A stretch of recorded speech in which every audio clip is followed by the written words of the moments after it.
Boa noite, igreja. A paz de Cristo. Você tá bom? Abra sua Bíblia aí, Evangelho de Jesus, segundo escreveu São João, capítulo de número 20. Já deixa aberto aí. João, capítulo 20. E eu quero louvar a Deus pela família pastoral aqui da nossa igreja. Pastor Rafael, que Deus abençoe. Estamos juntos sempre. Que o Senhor continue sustentando sua casa e que em breves essa casa seja comprada. Aleluia. Amém? Já está comprada, né? Já está comprada. A não ser que o Senhor tenha uma mansão maior do que essa. Eu creio.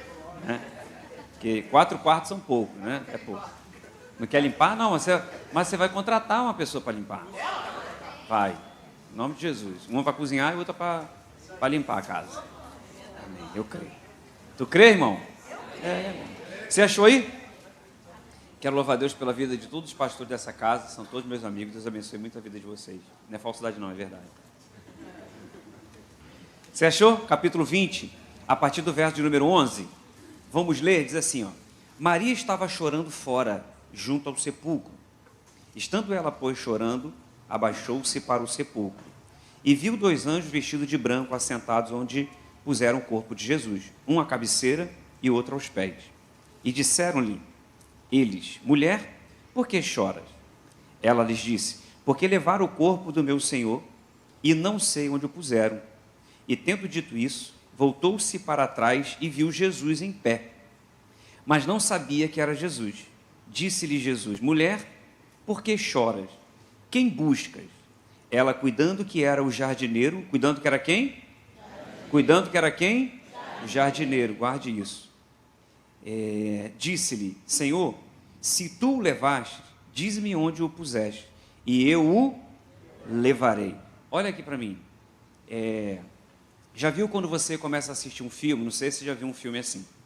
O filme começa com uma cena, aí quando termina essa cena, aí aparece assim, 1 ano atrás, 2 anos atrás, aí começa a contar o filme lá atrás, para você entender aquela cena que você assistiu. Já aconteceu isso com alguém? Você já viu um filme assim? Então, eu vou pregar assim, eu já comecei pelo final. Aí agora vai aparecer escrito aqui assim no telão de LED. Vai estar escrito assim, ó. Alguns milhares de anos atrás, que a gente tem que voltar lá no capítulo 1 de Gênesis para entender o que está acontecendo aqui. Por que a gente tem que voltar em Gênesis 1? Sabe por quê? Porque o Evangelho de Jesus, ele já começa ligando esse Evangelho a Gênesis 1. Porque o Evangelho de João começa assim, ó, no princípio era o verbo, a palavra, e a palavra estava com Deus e a palavra era Deus. E quem é a palavra? Jesus. E Jesus estava com Deus no princípio. Aonde? Quando Deus falava haja luz, Jesus, que era a palavra e estava com Deus, saía de dentro de Deus e criava a luz. Porque ele era a palavra e ele estava com Deus. E Gênesis 1:1 diz assim: no princípio, criou Deus. O que Deus está fazendo? Ele está criando. Deus, então, ele está agindo. Por que é que Deus está agindo? Porque ele só está agindo, só está criando porque ele é. Então, para mim, João 1:1 é antes de Gênesis 1:1. Não cronologicamente. Você sabe que o livro de Jó, ele é mais antigo do que o livro de Gênesis. Eu não estou dizendo que João, ele é mais antigo do que Gênesis. Eu não estou dizendo que João é antes de Gênesis cronologicamente. Eu estou dizendo que o sentido de João 1:1 é antes de Gênesis 1:1. Por quê? Porque em Gênesis 1, Deus está agindo. Só que em João 1:1, ele é. Então você vai entender aqui, já vai receber aqui o início já dessa mensagem. Sabe por que é que o Senhor está agindo na tua vida aqui hoje? Sabe por que é que o Senhor está criando aquilo que não existe na tua vida? Sabe por que é que o Senhor está operando? Sabe por que Ele está usando de ação para com a tua vida? Porque você serve um Deus que é. Ele só faz porque Ele é. Ele só está abrindo portas porque Ele é. Então descansa o teu coração, porque o teu Deus é o Todo-Poderoso. Então a gente tem que voltar em Gênesis. Aí quando você vai ler sobre a criação, você espera ver Deus criando, e é isso que Deus faz. Deus começa a criar com a sua palavra. Deus está criando. Só que agora Deus para de criar e Ele vai formar o homem. Porque Gênesis 1, 2 e 3 é uma sombra do que ia acontecer depois da cruz. Gênesis 1, 2 e 3 tem um apontamento profético para a nova aliança.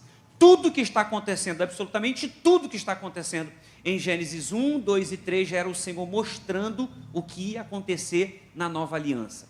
E aí Deus para de criar e ele vai formar o homem. Por que ele não cria o homem também? Se ele está no período da criação, ele poderia ter criado o homem, ele poderia ter dito, haja homem. Ele não disse, haja luz, e não ageu? Se ele tivesse dito, haja homem, não ia agir, irmão? Ia. Só que ele não vai criar o homem, ele vai formar o homem. Por que ele vai formar o homem? Porque o homem já existia. Efésios 1,4 diz que nós fomos gerados em Deus antes da fundação do mundo. Antes de existir o planeta Terra, antes de existir a areia, antes de existir o barro, você já havia sido gerado em Deus. É por isso que quando você morrer, a tua matéria vai voltar para o pó. Por que vai voltar? Porque a tua matéria veio do pó, então você tem que voltar para lá. Mas diz que o teu espírito vai voltar para Deus. Por que vai voltar para lá? Porque você veio de lá. Então o céu não é o lugar para onde você está indo, o céu é um lugar para onde você está voltando. O céu não é o seu destino, o céu é a tua origem, porque você é cidadão do céu. Então nada na Bíblia está por acaso. Por que é que Deus não vai criar o homem, ele vai formar o homem? Porque Deus, ele está confeccionando uma casa, por isso que é do barro. Deus está saindo da posição de criador para se apresentar como um construtor. Deus então vai colocar toda a estrutura do homem ali, vai formar o esqueleto do homem, depois ele vem forrando com barro, aí quando aquilo seca, aquilo vira uma casa, e depois Deus vai soprar sobre o homem o fôlego de vida. O que vai dar vida para o homem saiu de dentro de Deus. É por isso que o Senhor, ele não vai criar o homem, ele está formando o homem, mostrando para a gente que na nova aliança, depois que Jesus ele ressuscitasse, ele ia fazer do homem uma casa, morada, habitação, templo do teu espírito. Era ele dizendo, meu filho vai me rogar, e eu vou enviar o meu espírito, e o meu espírito vai entrar dentro dessa casa, vai entrar dentro desse templo, e você passou a ser casa, morada, habitação do Espírito Santo, porque você não é simplesmente um corpo, você é templo. Agora Deus sai da posição de construtor, sabe o que ele vai fazer? Ele vai plantar um jardim no Éden. Se ele vai plantar um jardim, não vai criar, é porque esse jardim também já existia. Aonde foi que Deus tirou uma muda, irmão, para plantar esse jardim? Apocalipse 2, 7 diz que Deus tem um jardim no céu. Quem tem ouvidos ouça o que o Espírito diz às igrejas, ao que vencer dar-lhe-ei de comer da árvore da vida que está no meio do jardim de Deus. Deus tem um jardim no céu. No meio do jardim que ele tem no céu, tem uma árvore chamada árvore da vida. O jardim que ele plantou aqui na terra, no meio desse jardim também tinha uma árvore. Que árvore? Árvore da vida. É o mesmo jardim, irmão. Eu não posso afirmar, mas eu creio que Deus foi lá no céu. Ele pegou uma muda do jardim dele no céu, veio aqui na terra e plantou esse jardim na terra. Depois ele colocou Adão e Eva para viverem lá dentro. Deus está dizendo para Adão e Eva, vocês irão viver na terra, mas vocês irão viver o céu aqui na terra. Porque esse é o plano original de Deus para a tua família, que você viva o céu na terra. Eu vim aqui profetizar que o seu entendimento vai mudar. A tua casa não é simplesmente uma estrutura, a tua casa é um lar. Você vai desfrutar do céu na terra. Os seus filhos serão gerados dentro de um ambiente de reino. Vocês estão entendendo isso? Elvis, me prova isso melhor. Quando Jesus ensinou a gente a orar, ele falou assim, Pai nosso que estás aonde? Aí ele falou, me leva para o teu reino? Não, ele disse, venha ao teu reino, porque enquanto você está aqui, não é você que tem que ir, é o céu que tem que descer. É o reino de Deus que tem que descer sobre a tua casa. Vocês estão entendendo isso? Um dia alguém falou, Senhor, quando é que vai vir o teu reino? Jesus falou, meu reino está aqui, meu reino está lá. Meu reino está dentro de vocês. É por isso que João Batista, quando ele acabou de pregar, ele disse, arrepender porque é chegado o reino de Deus. Quando ele acaba o discurso, quem é que chega? Jesus. Porque quando Jesus chega, o reino chega junto. Quando Jesus chega, o céu chega junto. Se Jesus entrou na tua vida, se Jesus entrou em você, você é templo do Espírito, então o reino de Deus chegou em você, irmão.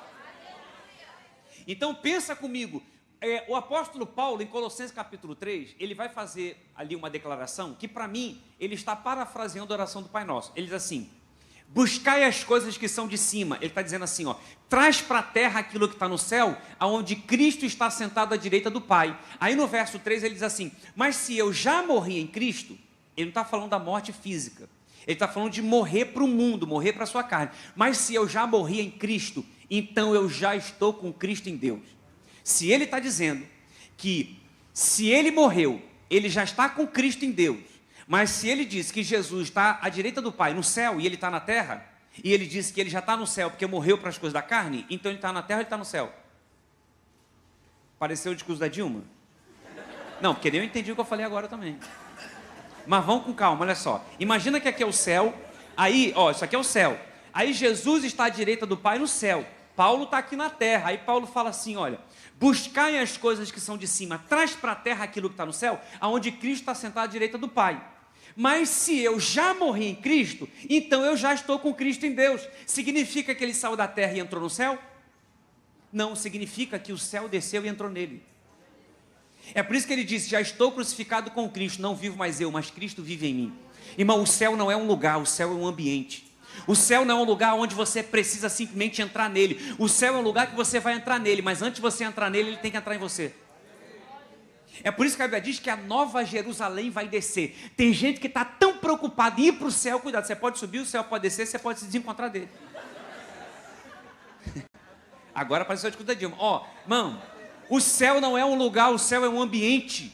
Sabe o que era o Éden? O Éden era céu na terra. E você sabe que o Éden, Deus escondeu do homem? Você consegue esconder um lugar? Você consegue esconder essa igreja de alguém? Não, você não é David Copperfield, que escondeu a Estátua da Liberdade? Você não consegue esconder um lugar, você não consegue movimentar um lugar, mas um ambiente sim. É por isso que a tua casa tem que ser céu na terra. Por isso que a gente chama a nossa casa de lar, porque lar vem de lareira. Porque o lar a lareira tem o poder de mudar a temperatura de um ambiente. Se o teu casamento não está bom, você pode mudar a temperatura, é só você começar a jogar lenha, entendendo que a tua casa é uma lareira. Tem alguém entendendo isso aqui, irmão? Aí olha o que Deus faz, coloca Adão e Eva dentro de um ambiente perfeito. E já percebeu que tem gente que gosta de culpar o ambiente? Não, pastor, você não sabe da casa que eu vim, você não sabe a minha família, você não sabe como é que é a minha esposa. A minha me pede pix direto e eu vivo bem com ela, irmão. Não, você não sabe quem é minha esposa, você não sabe como é que é a minha casa, irmão. As pessoas ficam culpando o ambiente. Quem você acha que deveria ir mais longe, Adão ou José? Adão foi colocado dentro de um paraíso. José, deram para ele um cárcere inferior. Mas tem gente que é tão ruim, que se você colocar ele dentro de um ambiente perfeito, ele consegue ser expulso de lá. Mas tem gente que é tão bom, se você der um cárcere inferior, ele arruma um jeito de sair de lá, vira governador e mata a fome do mundo. Então pare de culpar o ambiente, porque você é terra fértil. Quando você se mistura com uma terra improdutiva, essa terra tem que arrumar um jeito de produzir. É por isso que Deus falou para Abraão, vai para uma terra que eu te mostrarei. A terra estava em miséria. Por que Canaã estava em miséria? Porque o Noé amaldiçoou Cã. E o filho dele, Cã, foi para Canaã.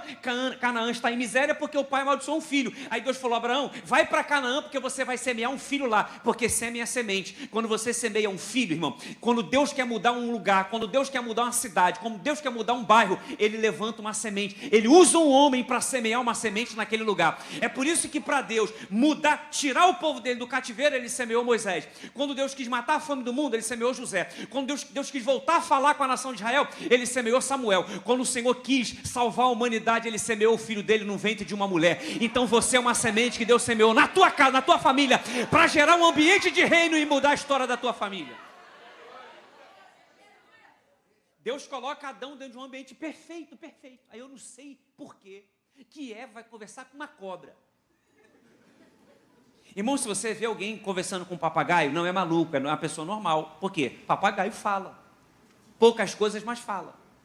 Agora, você pensa uma mulher conversando com uma cobra. Eu acho que é porque Adão não estava dando a atenção que Eva precisava. Sério, o Senhor viu que Adão estava muito sozinho no jardim. Por quê? Porque Adão conversava sozinho? Não. Poderia até falar no pensamento, né? Aí muito passarinho cantando, um silêncio terrível. Aí Deus falou, far-lhe-ei uma faladeira. É, porque a mulher veio para quebrar o silêncio. Por isso que a mulher fala muito. Mas você sabia que a missão do diálogo não é da mulher, é do homem? Porque o homem no casamento é o cabeça, sim ou não? Se o homem é o cabeça, a boca está na cabeça, a missão do diálogo é de quem, irmão? É do homem, irmão. Porque a Bíblia diz que o homem, ele lava a mulher pela água, pela palavra. Então, dentro do casamento, a missão do diálogo é do homem. Elvis, mas minha mulher fala 200 milhões de palavras diariamente mais do que eu. Sim, ela fala mais do que nós, mas a missão de falar é nossa. É por isso que é só você chegar para sua esposa e falar assim: ô meu amor, tudo bem? Vamos conversar? Deixa que ela fala o resto. Mas você que iniciou, você que chamou para a conversa, está entendendo? É por isso que o homem, ele tem que ser bom em 3 lugares da casa. O homem tem que ser bom na cama, aleluia. Ele tem que ser bom no altar e ele tem que ser bom no sofá. A tua casa tem que ter pelo menos esses 3. Sua casa tem que ter cama, tem que ter altar e tem que ter sofá. Porque a cama é o lugar onde a sua esposa dá atenção para você. E o sofá é o lugar onde você dá atenção para ela. É por isso que tem homem que está recebendo pouca atenção na cama, porque está dando pouca atenção no sofá. Sabia não, cabelo de pano? É por isso que eu chego em casa para a Camila e falo, sento no sofá com ela e falo, como é que foi seu dia? Eu não estou nem preocupado como é que foi o dia dela, estou preocupado como é que vai terminar o meu dia. É por isso que lá em casa eu comprei um sofá-cama. É, porque até você sair do sofá e ir para a cama pode dar dor de cabeça. Então é melhor resolver logo. Está virando encontro de casal, aleluia. Vamos voltar para a palavra, vamos voltar para a palavra. É porque eu falo para casais, né, irmão? Aí sempre tem um negócio que pega no meu corpo. Mas eu vou voltar aqui para a Bíblia. Aí Eva vai conversar com a serpente, porque talvez Adão não estava dando atenção merecida, né? E a serpente era o animal mais esperto que Deus criou no campo. Aí a serpente pensou, a mulher fala com a louça, com a cortina, com a televisão, não vai falar com o bicho falando? Vai, ela vai falar. Aí Eva começou a conversar, aí ela pegou, provou do fruto. Aí ela foi, leva para Adão, Adão também prova do fruto, os olhos dos dois se abriram. Quando os olhos de Adão se abriram, Adão olhou para quem? Para Eva. Que Eva deu o fruto para ele, estava de frente para ele. Quando os olhos de Eva se abriram, qual foi a primeira coisa que ela viu? Adão. Então Adão viu que Eva estava nua, e Eva viu que Adão estava nu. Nossa, Eva, você está nu. Ela falou, e você também está. Por que Adão não percebeu que ele estava nu, primeiramente, e percebeu que ela estava nua, primeiramente? Sabe por quê? Porque para você perceber que está nu, você tem que baixar a cabeça. E dificilmente quem está errado gosta de baixar a cabeça. Então é melhor ver o defeito do outro, a nudez do outro, o pecado do outro. Está virando um encontro de casar de novo. Não, quando senta o casal para falar o que está acontecendo, a mulher tem um plano perfeito para ele mudar. E o homem tem um plano perfeito para a mulher mudar. Ninguém tem um plano perfeito para melhorar e mudar, né, irmão? Só o sangue do Cordeiro. Aí, eles perceberam que estava nu, aí Adão falou assim, eu tenho uma ideia extraordinária. Eu vou fazer um avental com folha de figueira para nós. Aí, quando ele puxou a folha da figueira, aquela folha estava representando a vida dele, porque estava verde, mas estava secando. Adão pecou, não morreu, mas estava morrendo. Ele pega aquela folha, faz um avental para ele e um avental para Eva. Se você pegar qualquer pintura de Adão e Eva, você vai perceber que tem uma folha tapando o mistério dela e tem uma folha tapando o mistério dele. Ou seja, Eva tem uma folha tapando a menegué dela. E Adão tem... mas é o termo técnico que eu inventei para falar. Porque até o termo biológico é meio feio, né? Então é uma forma carinhosa que eu inventei para falar o nome da minha esposa. Eu falo meneguéia. E o meu ela fala Brad Pinto. Podia falar isso no cu da Vitória, pastor? Podia? Eu falo coisa pior. Ah, então tá bom. Então vamos voltar para a palavra, porque virou encontro de casais de novo. Me ajuda, irmão. Você fala, volta, tá virando encontro de casais. Aí, presta atenção. Aí, Adão faz um avental. E avental só tá para frente, não tá para trás. Já percebeu que tem um monte de gente assim, pela frente é uma coisa, mas por trás é outra? É porque não adianta eu ser uma coisa na igreja e outra em casa. Porque nessa hora Deus desce, sacrifica um animal, pega a pele desse animal, faz uma roupa para Adão e uma roupa para Eva. Deus está dizendo, folha de figueira só serve para esconder o pecado. Mas para sarar o pecado tem que ter sacrifício. Já era Deus dizendo que aquele sacrifício representava o filho dele na cruz, que ia ser crucificado para resolver o pecado de uma vez por todas. Porque com o pecado não tem paliativo, tem que resolver. E para resolver o filho dele tinha que vir. Tanto que em Gênesis 3,15 ele fala, da semente da mulher vai nascer um. E esse irá esmagar a cabeça da serpente. Olha o que o Senhor está dizendo. O meu filho vai nascer de uma mulher. E esse meu filho vai esmagar a cabeça da serpente, que representa o pecado, e vai trazer o homem de volta para o relacionamento.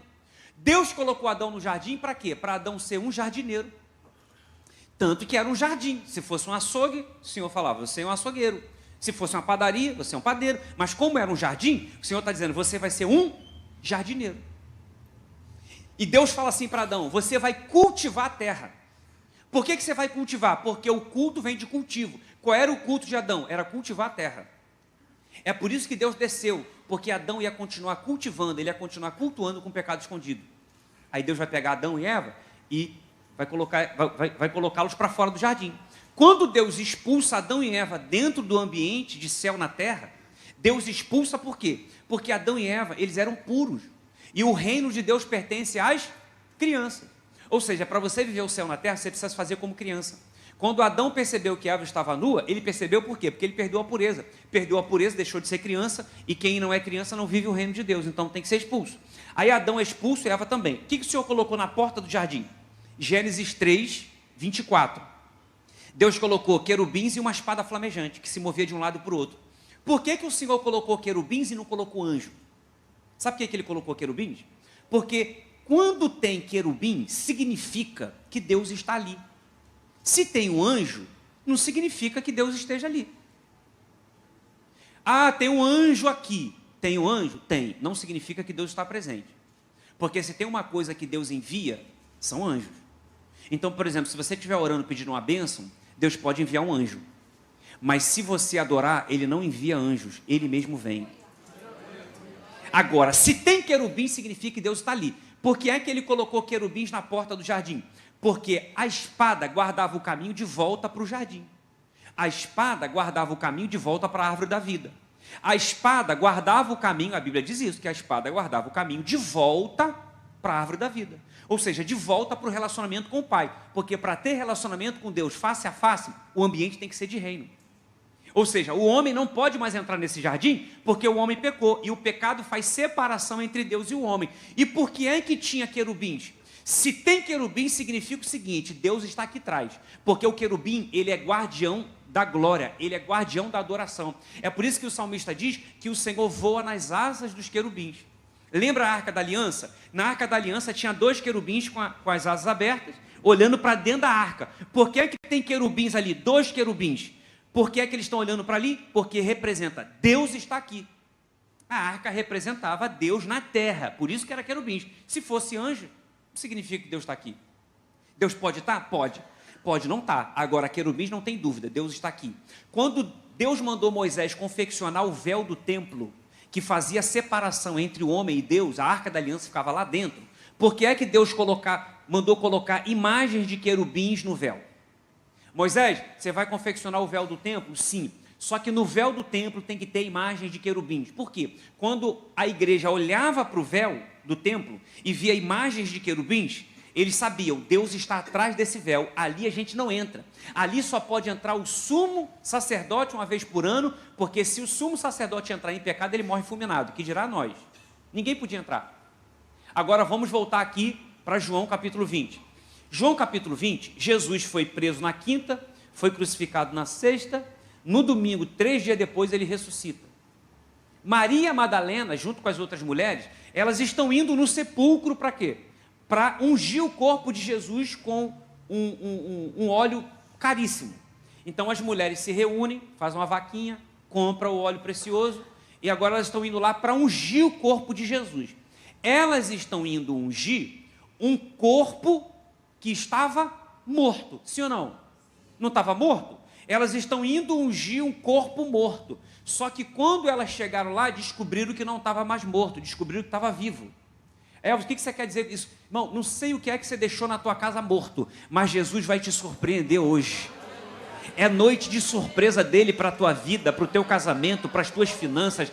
Ah, tem alguém para receber essa palavra? Ele está liberando aqui hoje surpresa para a tua vida. Você acredita nisso?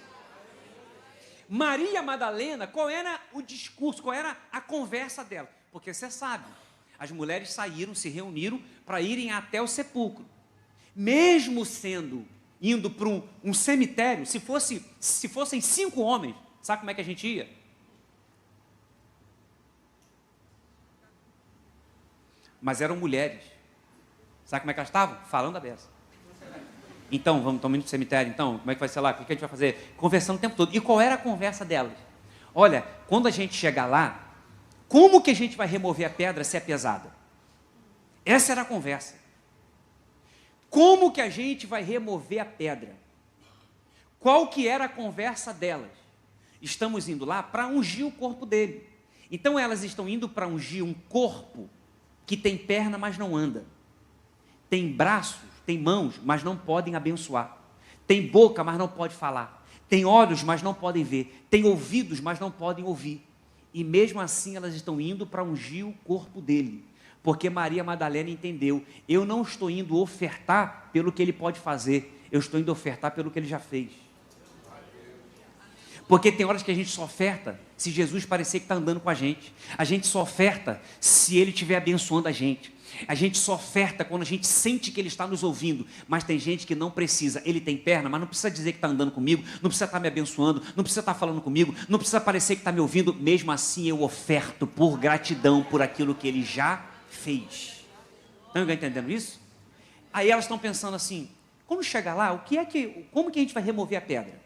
Não tem como remover a pedra. Se a gente reunir todo mundo aqui junto e todo mundo se esforçar, não tem como remover, porque a pedra é pesada. O Evangelho de Marcos diz que a pedra era muito pesada. Então elas sabiam que elas podiam até chegar lá, mas chegando lá não ia adiantar nada, porque tinha uma pedra pesada. Então elas estão pensando, a gente não tem força para remover a pedra. E mesmo sabendo que não tem força para remover a pedra, elas estão indo para lá. Mesmo sabendo que era algo impossível, elas estavam indo para lá. Mesmo sabendo que não ia conseguir remover a pedra para ungir o corpo, mesmo assim estão levando o óleo precioso. Irmão, ninguém aqui entendeu? Você vai entender agora. Se você não recebeu, eu vou embora para São Gonçalo de novo.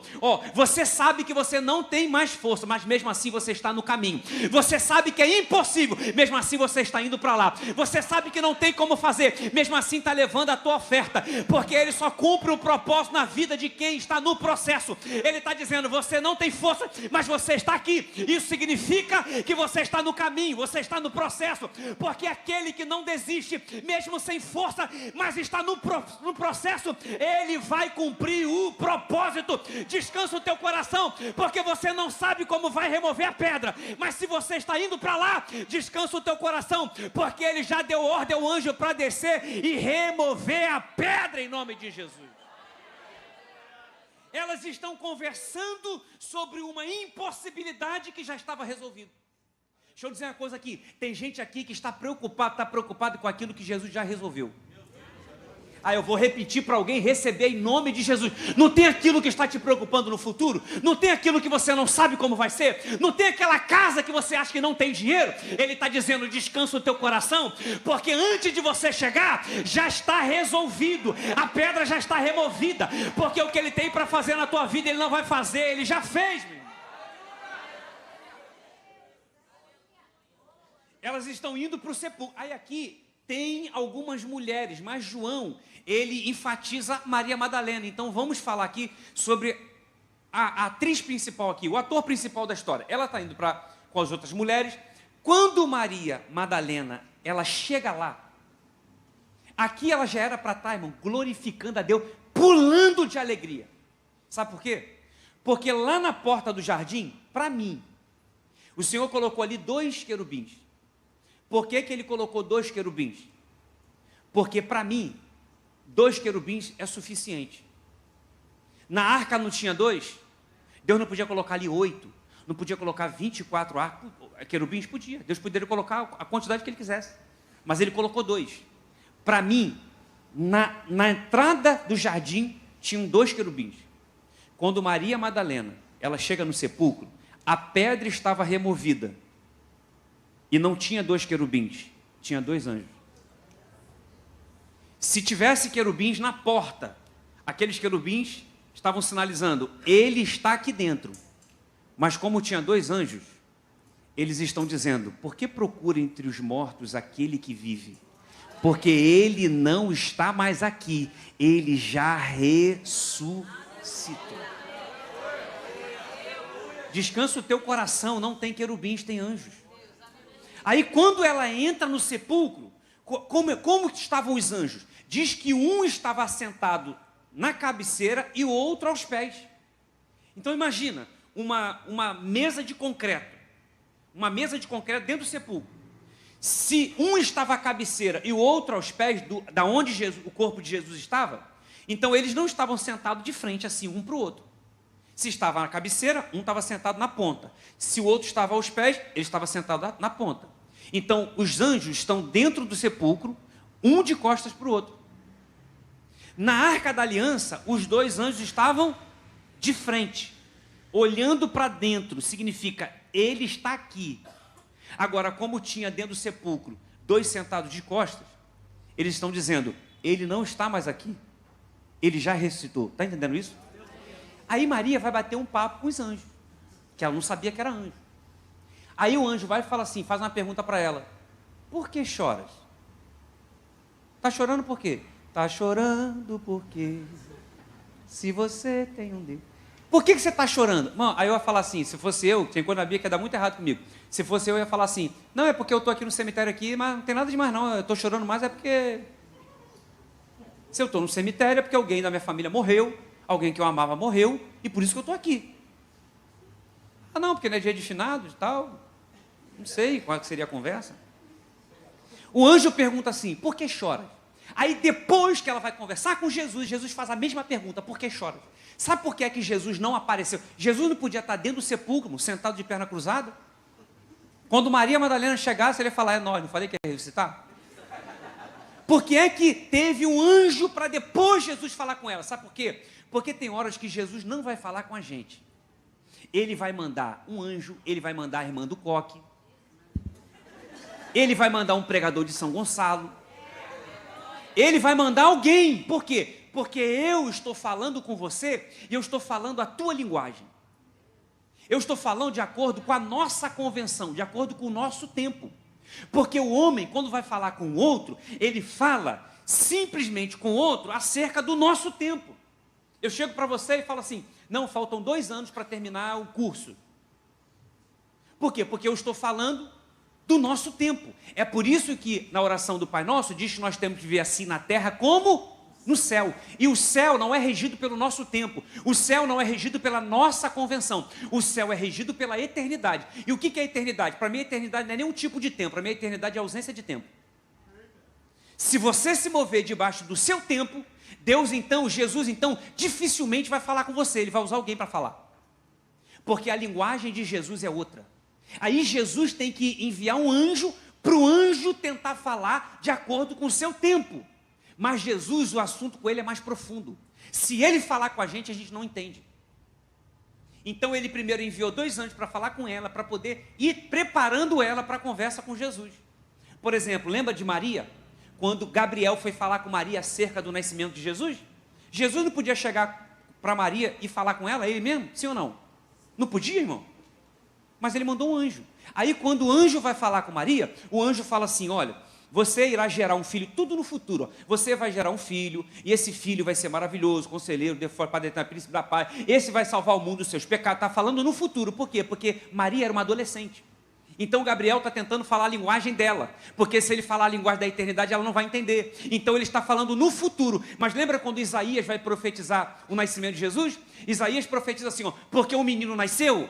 Não. Porque o menino vai nascer? Não. Porque o menino nos nasceu. Por que o profeta está profetizando no passado? Porque para a eternidade não vai acontecer, para a eternidade já aconteceu. É por isso que Isaías 46:10 diz que ele revela o fim no princípio. É por isso que ele diz que você não tem que se preocupar com o dia de amanhã, com o que você vai comer, nem o que você vai vestir. Por que não? Porque o lugar que você precisa chegar, ele já chegou. Ele é o princípio, é o fim. Ele já está no teu futuro, irmão.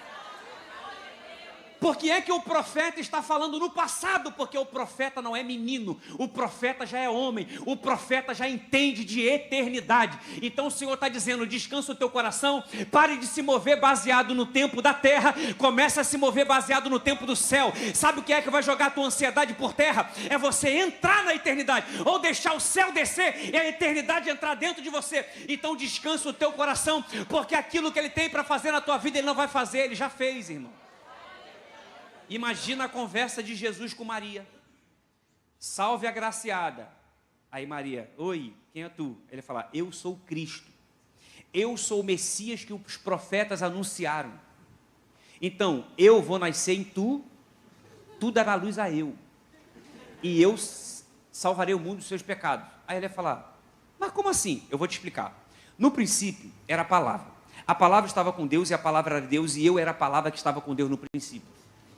Eu sou de eternidade a eternidade. Ela ia falar, posso te fazer uma pergunta? Aí ele ia falar, pode. Ela, o senhor é o Cristo ou o senhor é a Dilma? Ela não ia entender, irmão. Então ele tem que enviar um anjo para tentar falar a linguagem dela. Tem alguém entendendo o que eu estou pregando? Aí quando Maria acaba de conversar com os anjos, que já é uma preparação, Jesus estava atrás dela. Aí ela vira para trás, não sabia que era Jesus, aí começa a conversar com ele, aí Jesus faz a mesma pergunta: por que choras? Sabe o que Jesus está dizendo para ela? Você está chorando por quê se eu já fiz? Você está chorando por algo que eu já fiz. Tem gente aqui preocupada com aquilo que já está feito. É por isso que acerca de tudo eu oro e descanso, irmão. Porque se eu oro e me preocupo, que fé é essa, irmão? Vocês estão entendendo? O que ele tem para fazer na tua vida, ele já fez. Ele só está esperando você amadurecer para viver aquilo que já está feito. Porque enquanto você for Maria, ele vai falar no futuro. Agora, quando você amadurece, ele fala no presente. Olha o que Jesus está falando para Maria Madalena, que andou com ele, não sabe que está falando com ele. Aí ele fala assim: por que chora? Lembra quando Jesus curou, ressuscitou o filho da viúva de Naim? Jesus chegou para a viúva, o caixão estava ali, o menino morto ali dentro. Aí Jesus chega e fala assim: chora não, filho. Como que não vou chorar? Já não tem mais meu marido? Meu único filho agora morre? Estou sozinha no mundo, o senhor fala para eu não chorar? Por que Jesus está falando para ela: não chores? Sabe o que Jesus está dizendo para ela? Você está vendo teu filho morto, mas eu já estou vendo ele vivo. Porque Jesus já fala, vendo lá na frente. Vocês estão entendendo isso? Todo mundo chamava aquele menino de defunto. Até o texto chama o menino de defunto. Só que quando Jesus olha para ele, Jesus não fala defunto. Jesus fala jovem. Porque todo mundo vê como defunto. Jesus viu como jovem. Porque não importa como todo mundo está vendo, importa é como Jesus está enxergando. Jesus está falando para ela: você está chorando por quê? Por que você está chorando? Porque Jesus está dizendo assim, nas entrelinhas, Jesus está dizendo assim: não tem motivo para estar chorando. Porque eu já estou vivo, já ressuscitei, você está chorando por quê? Aí Maria fala assim: ô jardineiro, não, é porque é o Senhor que cuida disso tudo aqui. Então o Senhor sabe, foi o Senhor que levou o corpo do meu Senhor? Fala aí, foi o Senhor que levou? Diz onde é que o corpo está, que eu vou lá para levá-lo. Ela está falando com Jesus, não sabia que era ele e achava que ele era o jardineiro. Então ela achava que ele era o jardineiro, mas ele não era o jardineiro. Mas não é que ele era o jardineiro? Agora virou discurso da Dilma. Porque ela está achando que ele é o jardineiro que cuidava daquele lugar. Mas na verdade ele era o jardineiro sim. Porque a Bíblia diz que Jesus foi o nosso último Adão. Paulo disse que Jesus foi o nosso último Adão. Se Jesus foi o Adão, é para comparar ele com o primeiro, sim ou não? Então se Jesus foi o nosso Adão e o primeiro Adão foi jardineiro, Jesus também foi um jardineiro. Antes dele ir para a cruz, onde é que ele estava? Dentro do jardim do Getsemane. Nada na Bíblia está por acaso. Por que é que o último Adão estava dentro do jardim do Getsemane antes de cumprir a sua missão? Porque Jesus também era um jardineiro. Só que diferente do primeiro, ele foi fiel dentro do jardim. Dentro do jardim ele disse: Pai, se for possível, passe de mim esse cálice, mas contudo seja feita a tua vontade. Então ele foi fiel dentro do jardim, sim ou não? O primeiro jardineiro foi infiel dentro do jardim, mas o segundo jardineiro foi fiel e nos trouxe de volta. Jesus veio para reconfigurar o jardim que o primeiro Adão desconfigurou. Sabe o que ele está dizendo? Você pode viver o céu na terra, porque ele restaurou o jardim para a tua família desfrutar, irmão. Aquela espada flamejante, quem é que era? Se tinha querubins, não precisava ter uma espada flamejante. E quem era essa espada flamejante? Irmão, ninguém tira da minha cabeça que aquela espada flamejante era Jesus. Sabe o que era Jesus? Porque no princípio era a palavra, e a palavra estava com Deus no princípio. Se ele era a palavra, espada fala de palavra. Então para mim Jesus era aquela espada.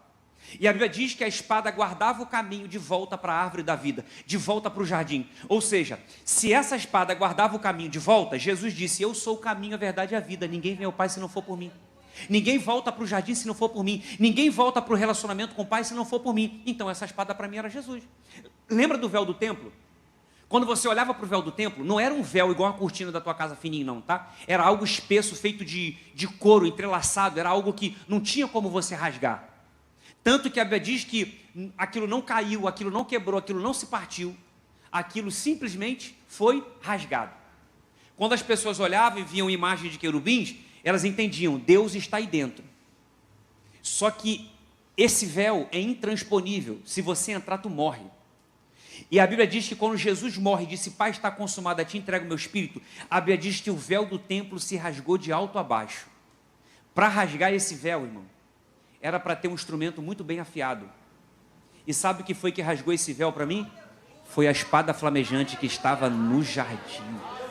É por isso que o escritor Hebreus diz assim, ó: entrai pelo novo e vivo caminho, entrai com ousadia pelo novo e vivo caminho. E Jesus está dizendo: eu sou o caminho. A mesma espada que impediu o homem de voltar para o jardim é a mesma espada que rasgou o véu do templo e está dizendo: você pode voltar para esse ambiente de intimidade, você pode voltar para esse ambiente onde Deus está presente, você pode voltar para esse ambiente que gera a eternidade. O Senhor está dizendo: a tua família pode voltar para esse jardim. O plano original de Deus para Adão e Eva é que eles vivessem o céu na terra, e o Senhor está dizendo: esse plano está de pé. Você vai viver a partir de hoje no ambiente de reino. Os teus filhos serão gerados dentro de um ambiente de reino. Eu profetizo em nome de Jesus: você vai viver o extraordinário na tua casa, na tua família, no teu casamento, na tua vida financeira, no teu emocional, porque esse lugar te cura, esse lugar te restaura, esse é o teu lugar de deleite, é a tua casa, é a tua família.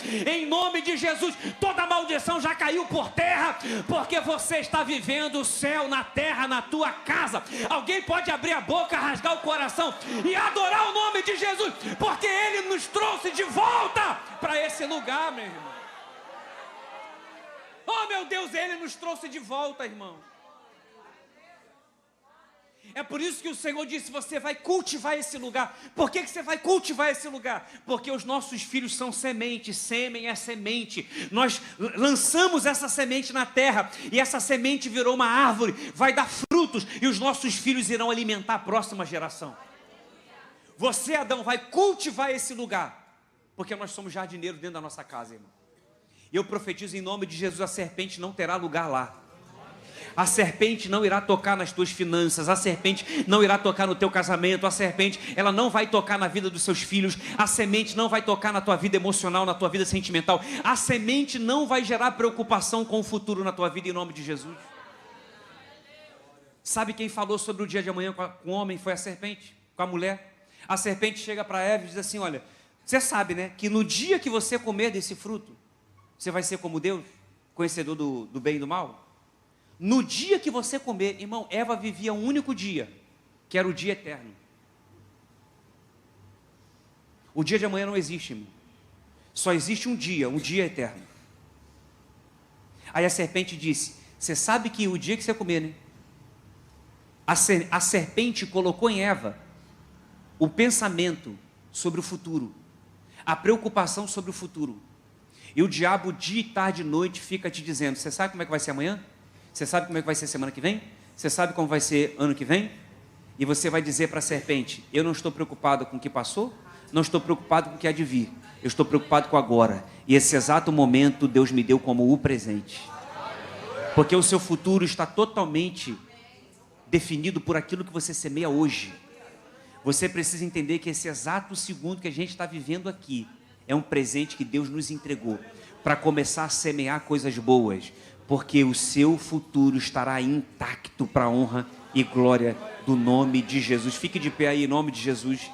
Ele quer te curar de toda a tua ansiedade. Ele quer te curar de toda a tua preocupação aqui essa noite. O papo da serpente está sendo lançado por terra agora, em nome de Jesus.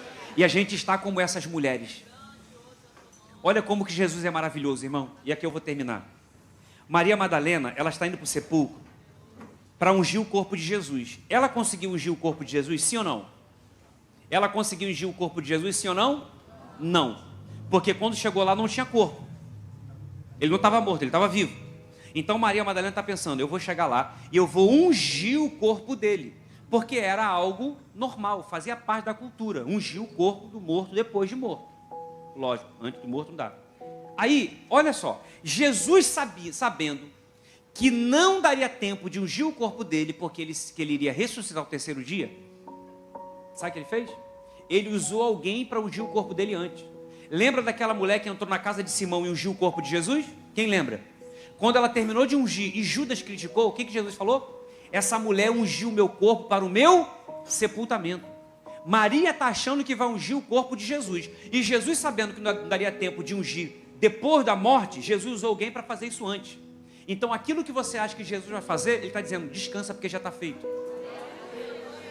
Aquilo que você acha que ele vai realizar ano que vem, ele está dizendo: descansa o teu coração, porque já está feito. Ele já se antecipou. Ele já liberou uma palavra de cura para a tua vida. Ele já liberou uma palavra de provisão para a tua vida. Ele já liberou uma palavra para a tua casa, para a tua família. Aquilo que você acha que você já vai viver, ele ainda vai viver. Ele está dizendo: descansa o teu coração, porque eu sempre me antecipo. Esse problema, ele trouxe preocupação para você, mas não preocupa Jesus. Essa luta preocupa você. Essa porta fechada preocupa você, mas não preocupa Jesus. Sabe por quê? Porque ele já se antecipou. Ele já resolveu. Já está feito, irmão.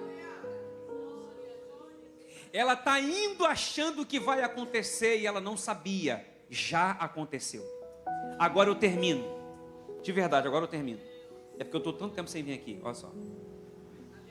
Jesus é preso na quinta, morreu na sexta, e no domingo, 3 dias depois, ele ressuscitou. Já que a gente está falando do livro do Evangelho de João, Evangelho de Jesus, segundo escreveu São João, capítulo 2. Então, o que foi que Jesus fez ao terceiro dia? Ele ressuscitou. Ele devolveu a esperança.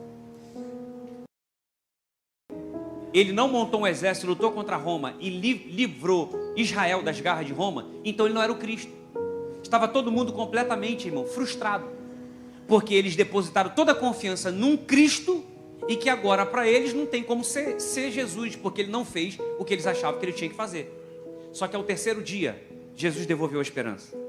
A gente está falando de família, viver céu na terra. A gente está falando de um plano de Jesus para a família. O primeiro milagre público de Jesus, aonde foi? Em um casamento. Por que foi em um casamento? Porque Jesus precisava mostrar para a gente que o primeiro milagre que ele tem que realizar é na nossa família, é no nosso casamento. E quando acaba o vinho, você sabe, já era a primeira crise financeira daquele casamento. Os noivos estavam frustrados ali. Só que olha como começa o capítulo 2 de João. E ao terceiro dia. E ao terceiro dia. O que foi que ele fez no terceiro dia? Ele ressuscitou. O que ele fez no terceiro dia? Ele realizou um milagre em um casamento. Sabe o que o Senhor está dizendo? Essa noite é o terceiro dia dele para a tua vida. É o terceiro dia para o teu casamento. É o terceiro dia para as tuas finanças. Talvez você entrou aqui frustrado, dizendo: Jesus não fez o que ele disse que ia fazer. Jesus não realizou aquilo que eu tenho buscado. Eu tenho feito a campanha e Jesus não. Jesus está dizendo: hoje é o terceiro dia. Quando chega o terceiro dia, ele ressuscita. Quando chega o terceiro dia, ele realiza milagre no casamento. Quando chega o terceiro dia, ele transforma água em vinho. Quando chega o terceiro dia, ele derrama alegria sobre a tua vida. Quando chega o terceiro dia, ele levanta a tua esperança. Quando chega o terceiro dia, ele te perdoa. Quando chega o terceiro dia, ele te toma pela tua mão direita. Quando chega o terceiro dia, ele paga as tuas contas. Quando chega o terceiro dia, ele devolve a esperança. Ele joga por terra a frustração. Eu vim profetizar sobre a vida de alguém. Hoje é o terceiro dia. Alguém recebe essa palavra em nome de Jesus. Ele está resolvendo porque é o terceiro dia. Ele está liberando uma palavra de cura porque é o terceiro dia. Ele está liberando uma palavra de provisão porque é o terceiro dia. Ele libera a alegria da salvação porque hoje é o terceiro dia. Eu creio no terceiro dia. Eu creio no terceiro dia. Elvis, a minha fé está morta. Essa é noite de ressurreição. Elvis, a minha vida sentimental morreu. É noite de ressurreição. Eu estou pregando sobre ressurreição. Você está no lugar de vida. Aqui não é um cemitério. Aqui não é um sepulcro. Porque procura entre os mortos aquele que vive. Você veio no lugar certo. Você veio no lugar onde ele libera a bênção, aonde ele determina a bênção. Você está na casa do Senhor. E aqui é lugar de vida. Eu profetizo vida para a tua fé. Eu profetizo vida para as tuas emoções. Eu profetizo vida para o teu ministério. Eu profetizo vida para a tua família.